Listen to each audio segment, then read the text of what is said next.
Welcome to MalayalamPulse.in. നമസ്കാരം.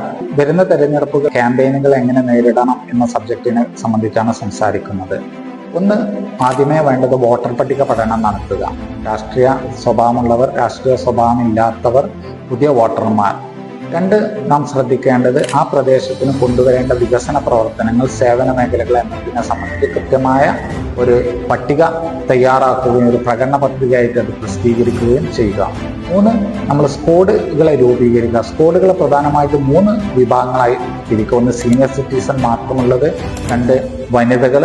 3, youth. ഇവരുടെ dress code ഉൾപ്പെടെ ഇവരെ ഓരോ സ്ക്വാഡ് സമയത്തും സംസാരിക്കേണ്ട കാര്യങ്ങൾ കൃത്യമായി മുൻകൂട്ടി തീരുമാനിക്കുക. 4, ഒരു കലണ്ടർ തയ്യാറാക്കുക. നമ്മൾ തെരഞ്ഞെടുപ്പ് വരുന്നത് വരെ ഓരോ ദിവസവും നടപ്പിലാക്കേണ്ട പ്രവർത്തനങ്ങളെ സംബന്ധിച്ച് കൃത്യമായ ഒരു കലണ്ടർ തയ്യാറാക്കി അതിന് മുൻകൂട്ടി തന്നെ ആ കാര്യങ്ങൾ തീരുമാനത്തിൽ എടുക്കുക.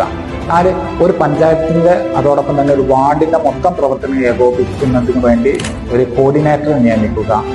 അടുത്ത പ്രധാനപ്പെട്ട പോയിന്റ്, ഓരോ സബ് കോർഡിനേറ്റർമാരെ നിയമിക്കുക. 25 വീടുകൾക്ക് 50 വീടുകൾക്ക് ഒരു സബ് കോർഡിനേറ്റർമാർ ആ പ്രദേശത്ത് എന്നതിനെ മോണിറ്ററിങ് അവർക്കായിരിക്കും ചുമതലപ്പെടുത്തേണ്ടത്.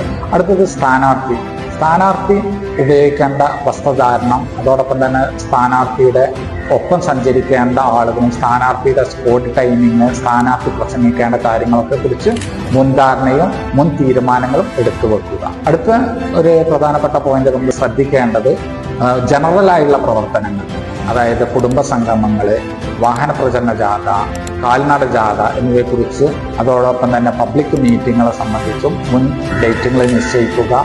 അതിൻ്റെ മുൻ പ്രവർത്തനങ്ങൾ എന്തെല്ലാം നടത്തുന്നൊക്കെ കലണ്ടറിൽ തയ്യാറാക്കുക. അതിനനുസരിച്ച് അത് ക്രമീകരിക്കുകയും ചെയ്യുക. അടുത്ത പോയിന്റ് നമ്മൾ ശ്രദ്ധിക്കേണ്ടത് ദിവസേന അവലോകന യോഗങ്ങൾ കോർഡിനേറ്ററും സബ് കോർഡിനേറ്റർമാരും ചേർന്ന് നടത്തുക. ഓരോ ദിവസവും നടന്ന പ്രവർത്തനങ്ങൾ വരുന്ന ദിവസങ്ങളിൽ നടത്തേണ്ട പ്രവർത്തനങ്ങളെ സംബന്ധിച്ചും അവലോകന യോഗങ്ങൾ കൃത്യമായി സംഘടിപ്പിക്കുക. തെരഞ്ഞെടുപ്പ് നടന്ന് വോട്ടർ വോട്ട് ചെയ്യുന്നത് വരെ കൃത്യമായി നമ്മളെ പ്രവർത്തനങ്ങൾ കൃത്യമായി മുൻധാരണയോടുകൂടി ചെയ്യുക. എല്ലാവരും അവരുടെ ജനാധിപത്യ അവകാശം വിനിയോഗിക്കുക. നല്ല നന്മക്കും നല്ല നാടിന്റെ ഭാവിക്കും വേണ്ടി നമുക്ക് കിട്ടിയ ഒരു അധികാരമാണ് വോട്ടവകാശം. അത് എല്ലാവരും വിനിയോഗിക്കുക. Thank you.